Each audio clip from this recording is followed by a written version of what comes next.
Okay, good afternoon now, everyone. Again, my name is Jason Haremza. I'm a planner with Genesee Finger Lakes Regional Planning Council. We will get started on today's session at the Fall Local Government Workshop. Today, we're going to learn about innovations in public engagement, and I'm joined by our friends and partners, Tanya Zwalin and Nancy Rocca from Highland Planning, and I'll let themselves introduce themselves in a minute. I'm just going to go over a few logistical items before we get started. Those of you who have attended before know my spiel, but for any newcomers, we are recording this session, and barring any technical issues, we will post it on the GFL-RPC YouTube channel for those who were not able to attend. We ask that everybody please remain on mute during the presentation, and feel free to use the chat room function if you have questions. I will be here the whole time monitoring the chat room, and we should have time at the end for some Q&A and discussion. And those of you who are local government officials, land use board members, and are here for training credit, please make sure your full name is visible as a participant, or send me a direct message in the chat room or an email with your full name, just so I know that you are attended, so we can provide documentation for that. I think that's all I have. So with that, I'm going to hand it over to Tanya and Nancy. Thank you so much. Thanks, Jason. Hi, everybody. My name is Tanya Zwalin. I'm the principal and owner of Highland Planning. We're a Rochester-based public engagement consulting firm. And I have with me Nancy Reka, who's our director of engagement. Yep. Hi, everybody. So our learning objectives today are to explore existing public engagement challenges and the way that communities are introducing innovative solutions to respond to them. This is something I'm really passionate about. I've been a city planner for more than 20 years, and I've specialized in public engagement for most of that time. I get really excited about this topic. I did set a timer though for 45 minutes so that we absolutely will hold space for questions at the end. However, I do want to say, since we're using not webinar format, meeting format of Zoom, which is super refreshing.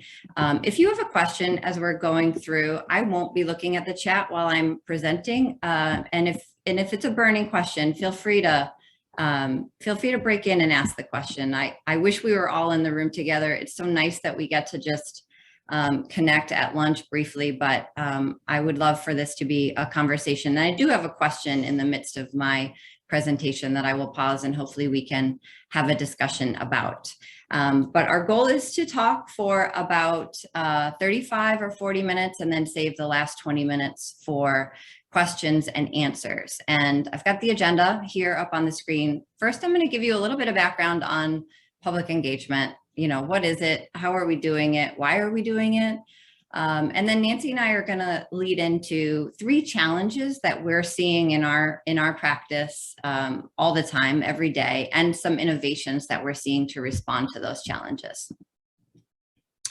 So diving into the sort of what and why and where, there are, what is public engagement? There's 2 real definitions that I look to, and everything I'm going to say in this early part of the presentation draws from 2 sources. The first on the left is this book by Tina Nambachi and Matt Lenninger. That name never comes off my mouth correctly, but they are Syracuse University professors who wrote this great book a couple years ago called Public Participation for the 21st Century. And in that book, they define public participation as an umbrella term that describes the activities by which people's concerns, needs, interests, and values are incorporated into decisions and actions on public matters and issues. On the flip side is the International Association for Public Participation. That's an organization that Started in the Northeast or in North America in the 90s, very big in Canada, not so big in the United States, but all of us at Highland Planning are trained in IAP2 methodology, and we really believe in it and incorporate it into our practice. And IAP2's definition of public engagement is that it involves the public in problem solving or decision making and uses the public input to make the decision. So why do we engage? Well, there may be regulatory requirements.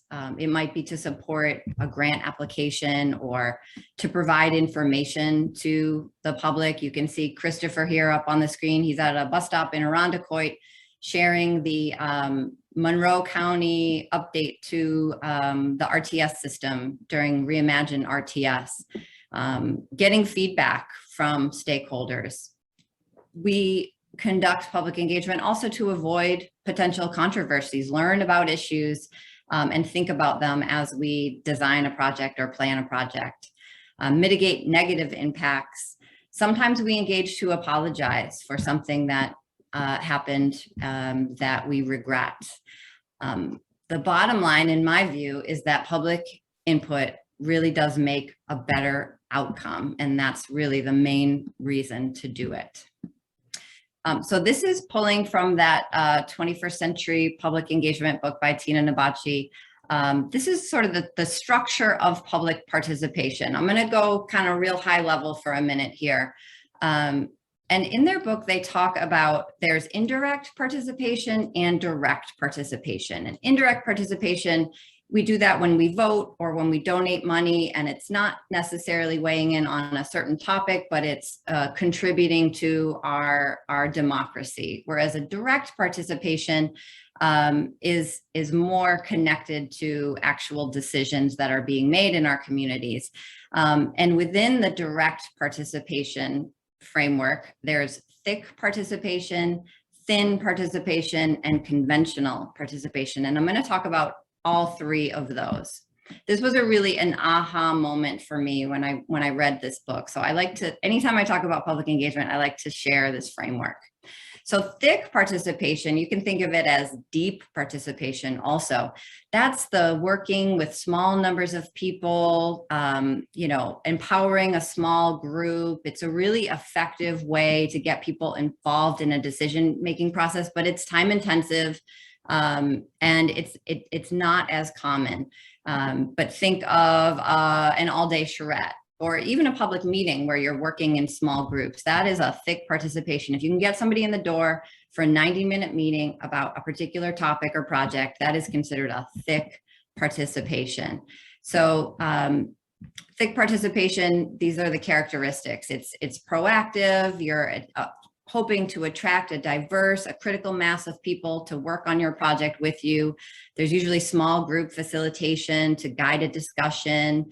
People are both sharing their experiences and sharing their choices around goals and actions. There's issue framings, and then there's an action strategy that comes out of that process. So you can think of it like stakeholder advisory committees. That's an example of a thick engagement as well. Thin participation is shallow participation. So it's usually a quick interaction with people. You ask them either face-to-face or online to provide input, to share their opinions, their ideas, their concern. It only takes a few moments of time, but the idea with thin participation is you're trying to reach more people. So whereas thick participation, you're likely to get a smaller percentage of your stakeholder group involved. Thin participation, you're really trying to cast the net wide and include more people into your process. Examples of thin participation: a survey, an open house where people are, not sitting through a presentation or sitting down at a small table for group work, but they're kind of coming in and doing the perimeter of the meeting and seeing what's going on and checking out. Or a pop-up table at a farmer's market or a booth at a fair, a quick poll. Those are examples of thin participation. And technology is becoming more and more a bigger piece of thin participation. So this is a table of types of engagement, of the things that you're trying to do, and examples of platforms that support those methods. So, for data gathering, I'm going to talk about Instant Input, which is a platform that my firm Highland Planning created. It's intended to share information and gather information quickly. But there's a lot of them on the market, including Facebook and Twitter, where people are, as we all know, indicating their preferences about what they want to see in their community on a daily, hourly, and minute-by-minute basis. Okay, so then there is conventional participation. So this is the chance that people can submit comments, briefly address decision makers, usually in face-to-face, although now in pandemic, a lot's being done by Zoom. It is really the oldest and most common form of direct participation. And it is the least liked, I'm gonna say it, it's true. It's often mandated and prescribed by law, and it's intended to create transparency. There's advanced notification. Usually the room setup is sort of audience style. There are public comment segments, 2 or 3 minutes at a time. People come up to the microphone and speak. Often decision makers are forbidden to respond to comments in that moment. I'm sure that most people in this room have been in a public hearing setting like that, but it's very prescribed.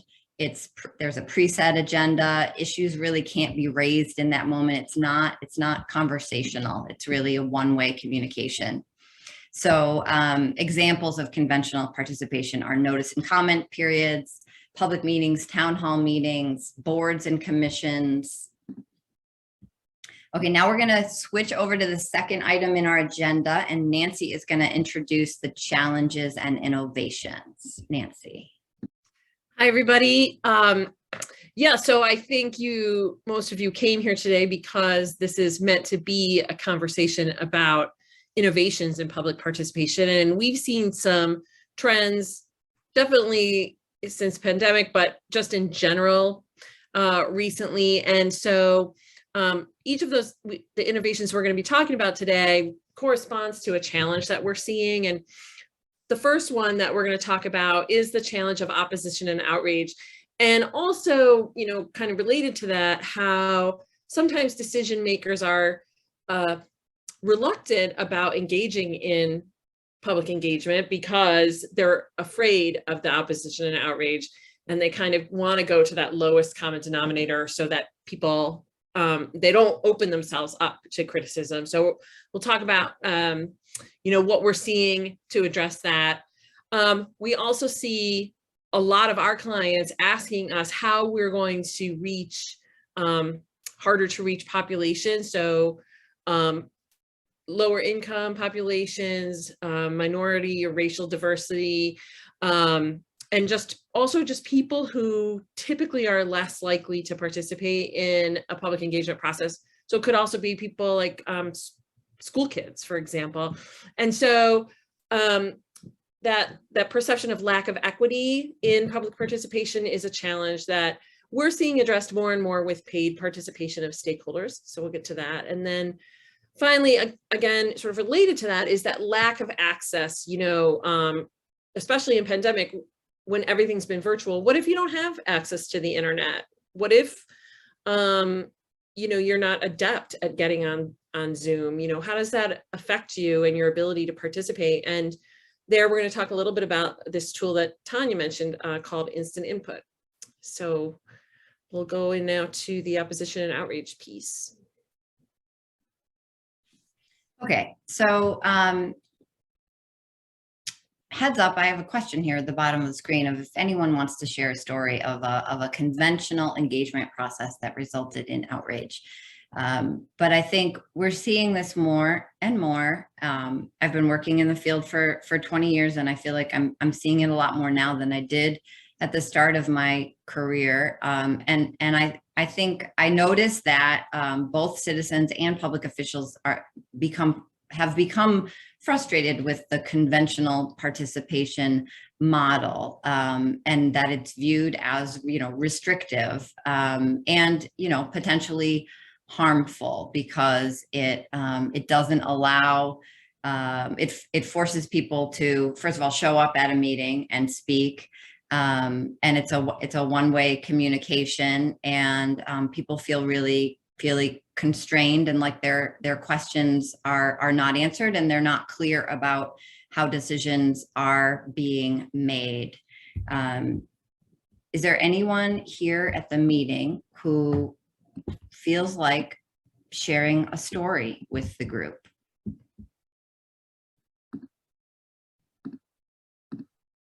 I have one, Tanya, if no one else does. Great.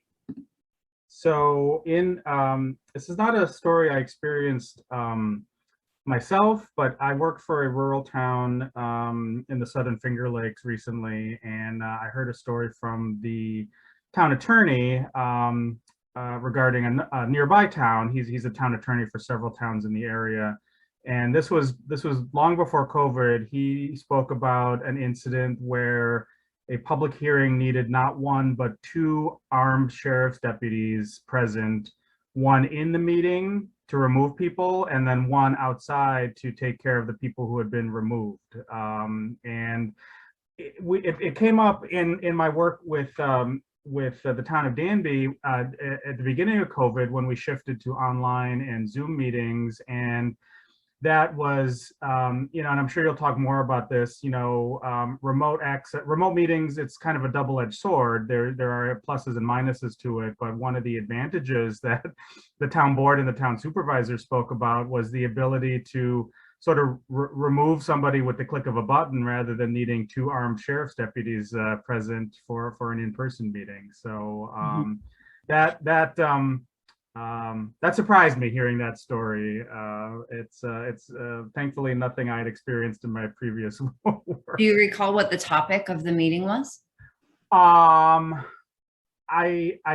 don't for that particular incident, although I do know another very heated topic was a proposed rail to trail corridor that when there was one particular landowner that was very vocal and very much against it, and actually had erroneous information about what land they actually owned. They felt they owned the abandoned rail corridor, and they only used it in a de facto sense, but they did not legally own it. But it had been their driveway for 30 years, and they felt they owned it. And so this proposed multi-use trail was seen as a taking on their part, even though they were, legally pretty clearly incorrect. So I see Harriet Haynes is on the meeting, and that sounds eerily familiar to something that we worked on in Seneca County with her.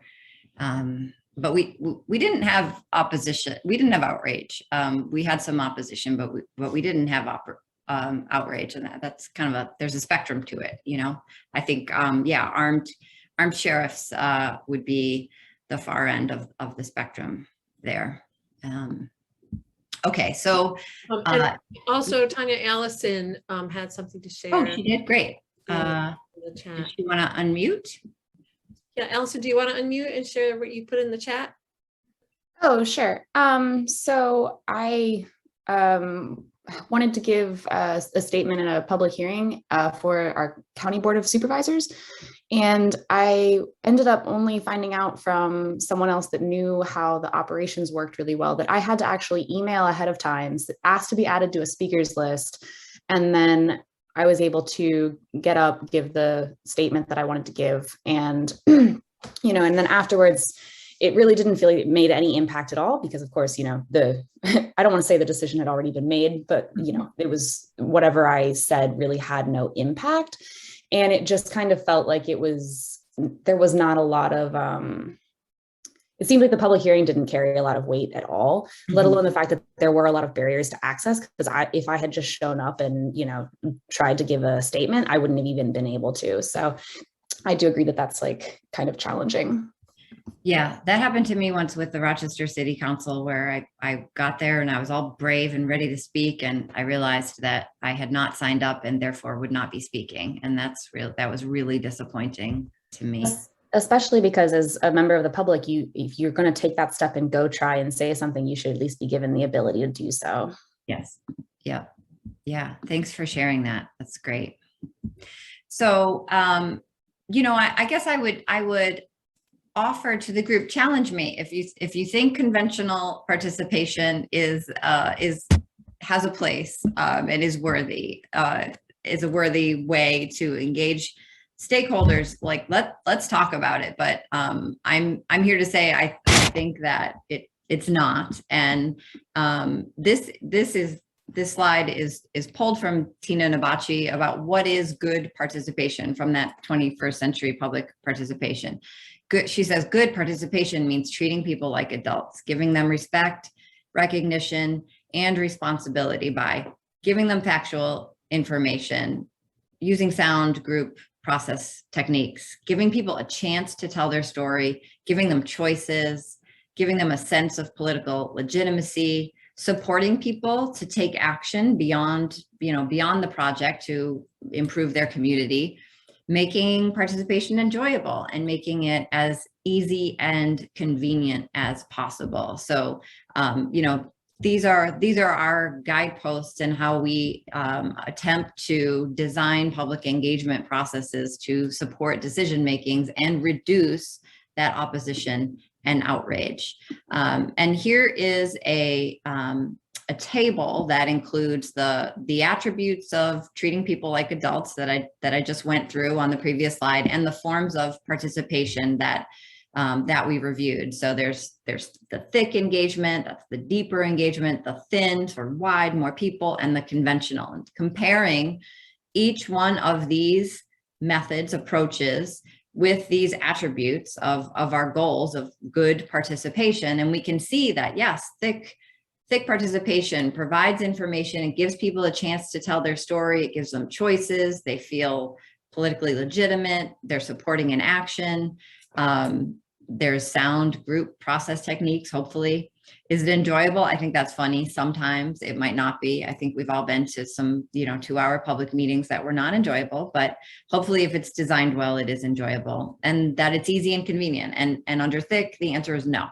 We're asking people to rearrange their schedules and come to us on our project timeline and join us at the moment we choose, rather than the moment they choose to engage. The attributes of thin engagement, sometimes, but not always, support, treating people like adults. And then conventional, you can see we really have a row of no's here, unfortunately. I'm gonna check my time here. Oh, we're doing great. So flipping over to the philosophy of the International Association for Public Participation for a second. This was a really a light bulb moment for me in my career as a planner when I took they have a really solid methodology, public engagement methodology course. It's 3 days. I think the nearest one to us is in Toronto, although I'm sure there's a lot of virtual trainings happening right now through IAP2. But the right time to engage with a stakeholder group is when there is a decision to be made, and when there is an opportunity for stakeholders to influence that decision. And if we think about the decisions that our governments are making, I'm going to use the example of, a city manager or a town engineer thinking about a road reconstruction project as an example. So there's many aspects to that decision. There's environmental constraints, there's utility costs and constraints, there's the overall cost of the construction, the funding requirements. Sometimes there's seeker and environmental requirements. That decision maker is weighing all of those things. And there is a portion of that decision that can be influenced by the public. But I think this is really important to consider, that when we offer the public to be a part of a process, they are not equal with the decision makers. We elect supervisors and mayors and city council members to make hard decisions and be stewards of our tax revenue. And we entrust them with the ability to make decisions. It is important to engage with stakeholders and hear what they think. But I think it's really clear. It's important to set expectations up front about the scope of the decision, which is what you're seeing on the screen, and the portion of that decision that can be influenced by the public. And to be upfront about that, and what we like to do at Highland Planning and what we've been taught to do from the International Association for Public Participation is to write a decision statement that says what the decision is, who's making it, and when they are making it. So the Village of Geneseo will adopt the village board will adopt a new comprehensive plan in the fall of 2022. That's a decision. We understand who the decision makers are going to be, and then the public can understand what the decision is, and then the opportunity to be engaged is hopefully identified as well.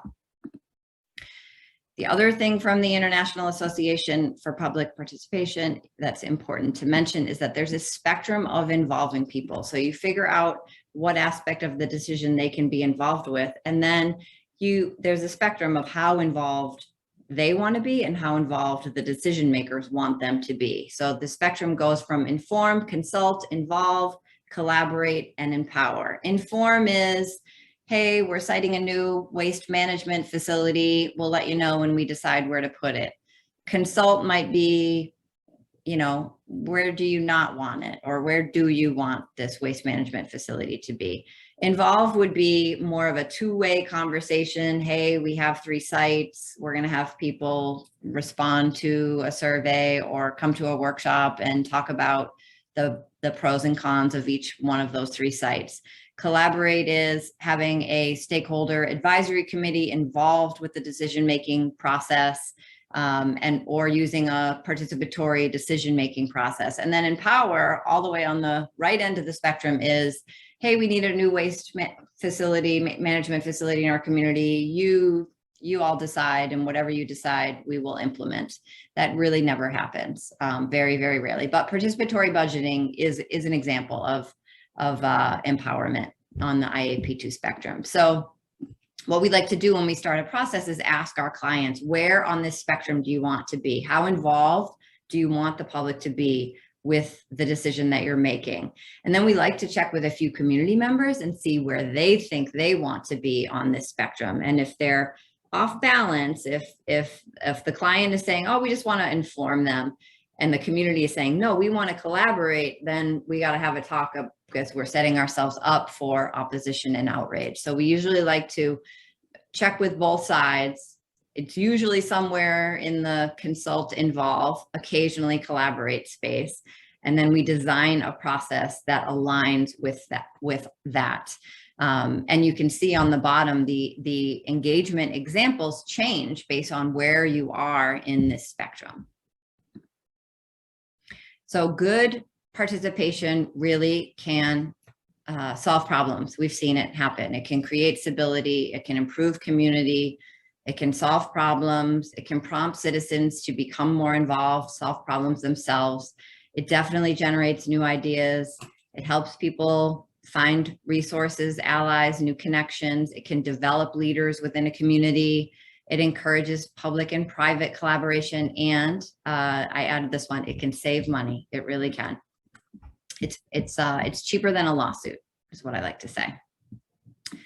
Bad participation happens to good people because our cultural public participation infrastructure is outdated, and it's disconnected from the needs of our society today. And I think the way we are doing things doesn't align with the realities of our democracy and our citizenship today. And so I'm challenging everybody to think about that for their next project, and see if perhaps a different method might be better serve your communities. Nancy, over to you. Okay. So as I mentioned before, we're seeing more and more clients wrestling with this lack of equity in public engagement and public participation. And one of the things that we've been experimenting with at Highland Planning is paying people to participate. And we have a couple of different models that we've been using for that. But why should we even talk about paying people? It really is sort of, I think, a lot of people would say, well, people do this because it benefits them, or people do this because it's their civic duty. And the problem with that is that the traditional ways of reaching people in public engagement favor people who have the access, the time, the opportunity to participate. So typically white and more educated, more economically privileged folks. So we see opportunities for paid participation as a way to increase diversity, like I said before, whether that's age, race, economic status, that kind of thing, location. Also, we see that when we put together say a steering committee or stakeholder advisory committee, we tend to go to people who maybe work for organizations that have a stake. And so those people are actually getting paid to be at these stakeholder meetings because it's part of their job. But then if we want someone who, say, a block club leader, or just a person from the neighborhood, that's not their job, and they're not getting compensated for that time. So there's a little bit of inequity there. And then finally, all of these systems that Tanya's been talking about in terms of conventional participation, these have been shaped by privileged voices throughout our history. And so, we see in our system ways that people of color and other marginalized voices are not being heard. So if we go to the next one, we have these three models that we've been experimenting. One is paying for ongoing participation, where we are paying in some way for people to stay involved throughout the whole project. Another way is to get people to interact right on the spot and giving them some kind of incentive to do so. And then finally, we've also done a couple projects where we have paid people from the community to actually come on to our team and be part of our effort to reach out to the public, and we pay them an hourly wage to do that. So let's go to the first one. So this is paying for ongoing participation. It comes out of what I mentioned, where some people on steering committees and so forth are paid because it's part of their job to be on these kinds of things, and others aren't. And we ran into this in Rochester, where we were doing a project on an area downtown, and we asked someone who runs basically his own nonprofit organization if he would like to be on this committee, because we know that he's a critical voice. And he came right back to us and said, what is the provision for compensating for me for this? And when I look at the list of other people you've invited, I see people who are either being paid because they work for, fill in the blank big organization, or the city or whatever. And also I see people who are very white, very corporate, and who don't necessarily live in this area. So how can you compensate me for my time? Because anytime I'm not spending on my business, I'm not making money. And that was true. And so that got us thinking about, how can we pay people to participate on an ongoing basis, say in an advisory committee? Would we pay them by the meeting? Would we compensate them in addition in other ways, with like childcare or transportation, for example? And this is a model that is used in Europe and Australia sometimes, particularly in like citizen juries. And it's also used in public health research projects, where they need people who have experience with a particular health condition to participate. And so they'll pay them for their time on that. Going on to the next one. So the next one is incentivizing immediate input. And we used this most recently at a project in Niagara Falls where we were working on a housing redevelopment project. And we use it in a couple ways. One, we had a residents meeting and our client offered gift cards to the first 15 people who showed up at that meeting and signed in. We also at a neighborhood, like a street festival, offered a chance for people to win a $100 gift card if they filled out a survey. We also did this in a project that we did for RTS. We offered free bus passes for people who completed a survey on site. And so this has a way of getting the numbers up. Of course, all of these things, you know, we're still refining. We have to look at, you know, what's the return on, are people just filling this out so they can get the bus pass and they're just checking any old box? Or what is the quality of the input we're getting? Is something that we're still wrestling with, but it is a model that we are looking at. And finally, we have done projects where we've hired and trained ambassadors from within the community.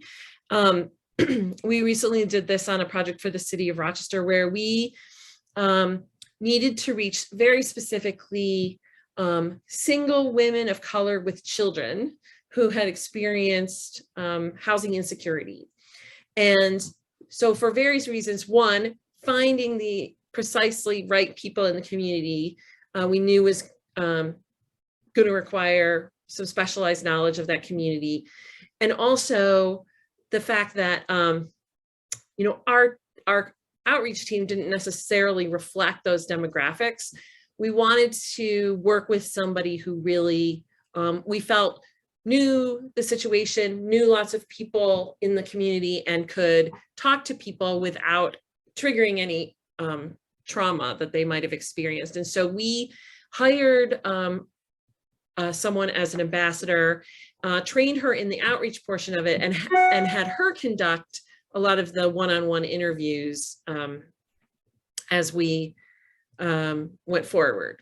So, and then another way is to pay an organization such as a neighborhood group or a nonprofit to lead outreach efforts. And we're doing this in Buffalo too, working with local organizations to get them on our team and to get them to host meetings for other sort of grass tops folks in the neighborhood. So that's just another example.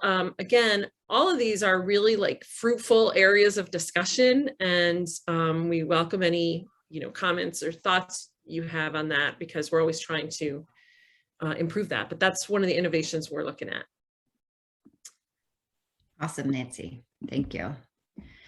Okay, so challenge number 3 is sort of an amalgamation of all of these issues: confusion, opposition, outrage, lack of access, lack of equity to decision-making processes. And I think we built a public engagement technology platform over the last 2 years called Instant Input that we launched early this year in 2021. And it's really intended to create a new space for that thin participation. So just the brief 5-minute interactions with people to let them know what's happening in their community. And the story of where it came from was a personal story of me as a stakeholder, as a member of my community. My neighborhood playground equipment was just uninstalled one day in October of 2019. And I thought, oh man, I loved that equipment. I wish that I had known that project was slated for my neighborhood playground. I'm on the neighborhood Facebook page. I know people in my municipal agency, and I talk to my neighbors. I hadn't heard about it. I'm really surprised. I wish there was a way that I could have opted in to see what was going on around me in my neighborhood, in my community. And I thought more about it, and in my experience with public engagement over 20 years, decision makers really don't know who cares about the projects that they're working on, and stakeholders do not know where to find information. Information is literally in 12,000 different places, depending on who the lead agency is and where they're posting information. So we ask people to do a lot of work to find out what's happening, what their governments are working on, and it creates confusion and it creates a lack of equity. So we decided to build a platform that responded to that problem. Instant Input it's basically a Google map upon which sit little pins, and it's a native mobile app for both Android and iOS. There is also a website parallel platform, and it's intended to be a consolidated platform for agencies and organizations to post information. And so stakeholders, users can create a free account and click on all of these pins and see a little mini website for each of the projects that are happening in their community. And what you're seeing on the screen is what Niagara Falls looks like on the app. USA Niagara put 18 projects on the map, and they wanted to highlight both projects that they have been working on over the last 10 years that are complete, so people can see, where the state has invested money in downtown Niagara Falls, as well as projects that they will be working on for the next 5 and 10 years. So we launched in April, and I think we have someone from the Village of Geneseo on the call. Village of Geneseo is using it for their comprehensive plan update, and I included a couple screenshots of the tool to show you when you download the app and create a user profile, you can see projects both in that map view from the slide before, as well as these project profiles, and you click on it and you can learn about upcoming events. There's an interface, it interfaces with Google Cal and iCal, so you can add events right to your calendar. You can review project schedules, you can leave comments, you can answer surveys, leave a comment, you can turn notifications on so that you get a push notification right to your phone when there's an update. The City of Geneva is using this for a downtown revitalization initiative construction project, a streetscape project in their downtown. And as they've had lane closures and utility breaks, they have been pushing notifications out to community members, and they have found it to be really useful, better than receiving an email in your inbox. You're getting a push notification right away about something that's happening in your community. So the value proposition is that we think we can engage more stakeholders through this tool, let people know this is the channel by which they will find information out about in their community. We can reduce staff time and save money to decision makers that are using it. So currently, here are the organizations that are using it. I mentioned Geneseo and USA Niagara. LaBelle is using it in Watkins Glen. Mohawk Valley Edge is an economic development agency in Rome. And then MRB Group is using it in Geneseo and City of Geneva. Okay, my alarm did not go off. I have 3 minutes left, which is great. So, but it is 12:44. So I would love to open this up for discussion. We shared a lot of information. Yesterday, I was going through these slides, worrying that I was definitely attempting to do too much, which is in my nature when I talk about this topic. I warned you I was passionate about it. But I think before I open it up to questions, I want to offer, the opportunity. I know public engagement issues are very, very unique to each community, depending on the project, the decision, the community, the issues, where there's heat, who's holding the heat. So I wanted to invite anybody on this call to reach out to us. The offer stands forever, for as long as we are in business. If you have something you want a consultation on, please don't hesitate to reach out to us. We love connecting with people, particularly in our region, and we want to be helpful. So that offer stands. My email is on the screen as well as Nancy's. So invite you to do that at any time. So with that, any questions or comments? I see the chat. Okay, I'm seeing, what is the cost associated with using instant input? Thanks for asking that. I didn't want to sell you all too hard, but it's $399 for one pin on the map for 1 year. And then an unlimited subscription, meaning as many projects as you want for a year, is $6,250. And we set out to really be more affordable. I've used every public engagement platform out there. And the median cost for one project is somewhere in the $4,000 to $5,000 range for one project. So we knew, if we wanted to attract users and we wanted a lot of activity on the map, that we needed to price it low. So that is the pricing. Thank you for asking. Nobody wants to challenge me on conventional participation?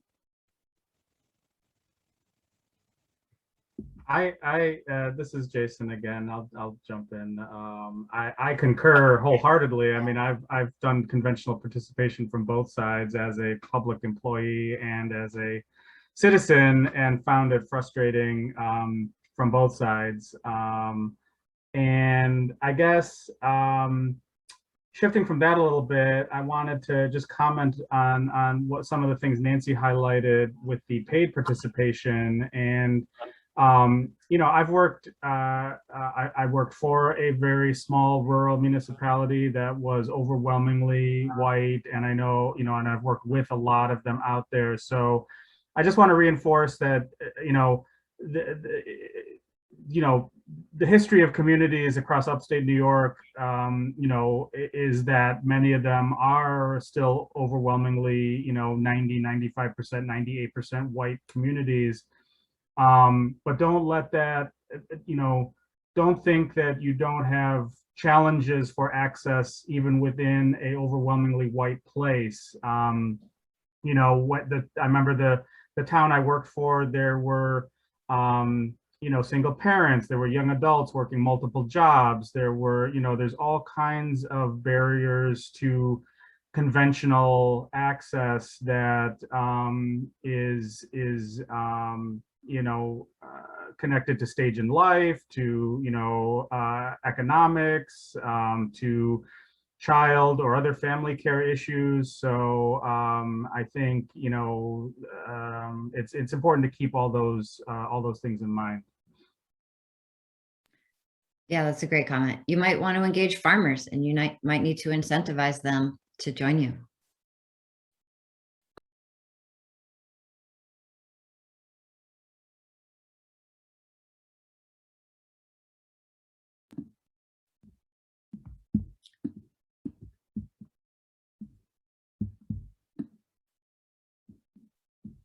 Jason, do we want to give folks their 12 minutes back, or do we want, I can ask questions also. Yeah, go ahead. Got a hand raised, actually. Yeah, you have a hand up. Yeah. Christine. I have a question. You mentioned that you're looking at new ways to incentivize people to get involved. Do you do, in that you mentioned that some of the poorer community or the Black or brown community may not actively participate in the traditional sense for engagement. Do you do demographics on that to validate that claim? Like, what was your ethnicity percentages pre-incentivizing, and what are they afterwards? And then how do you correlate that to actual quality engagement? Yeah. Well, I have an example where we did quantify it, but it wasn't an example of one where we paid for participation, but we did a project in Buffalo where the neighborhood was part of the neighborhood was predominantly white, and middle class, well, or more middle class plus. And part of the neighborhood was predominantly people of color and less wealthy. And additionally, our attempts at outreach, which included a public meeting and an online survey, resulted in like 85% of the responses being from white people, and a lot of people being from sort of special interests in the community. But then we went and we shifted our outreach tactics to try to reach more people in the lower income part of the neighborhood. And so we actually mailed out paper surveys to people at those addresses. And we were able to shift the demographics from like 85% white to maybe like 60% white, 40% people of color overall. So that definitely, shifting the way we approached it definitely did make a difference.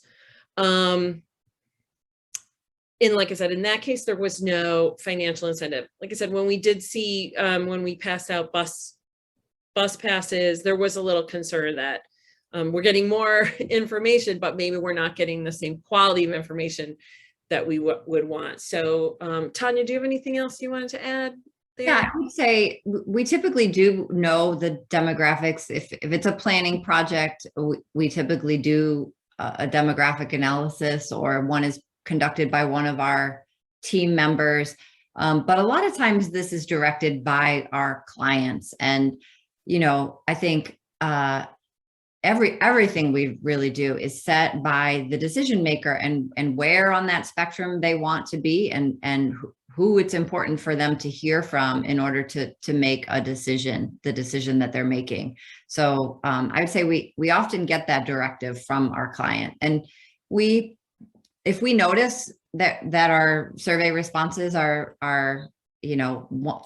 lopsided, or not reflecting the demographics of the community, we'll bring it up. And often I think a public engagement process really needs to be fluid to respond to what you try and how it works. And if the information that you're collecting, to Nancy's point, feels like it's quality.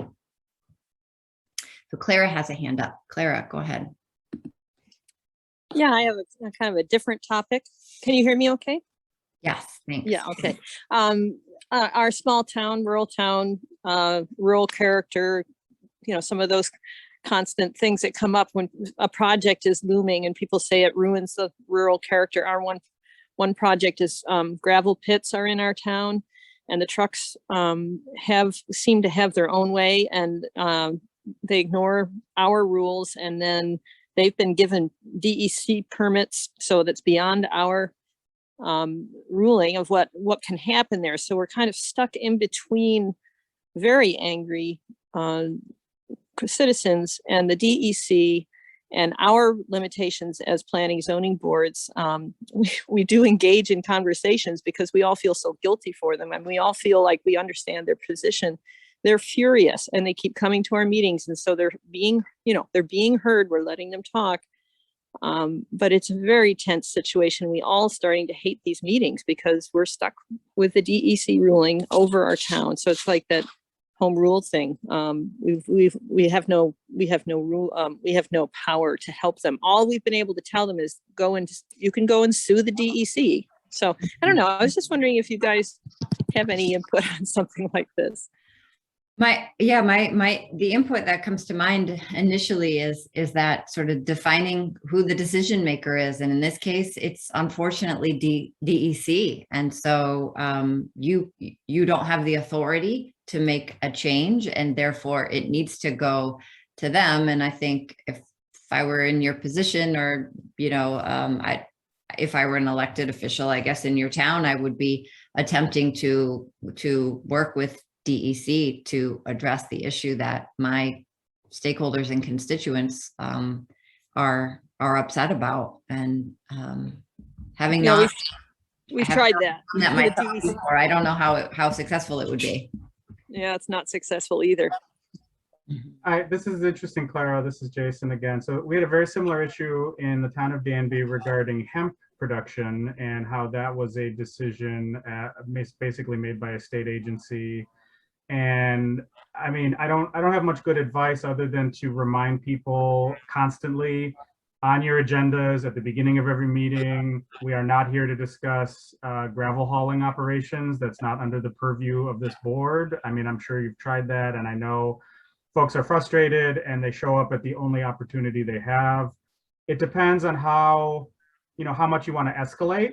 Provide the contact information of your state assembly person and senator to direct people's anger to the appropriate person. And I know these are not great answers, but it's what immediately comes to mind. Or form a coalition among towns and villages for which this is an issue. Speak in a larger voice. Thank you. Anyone else?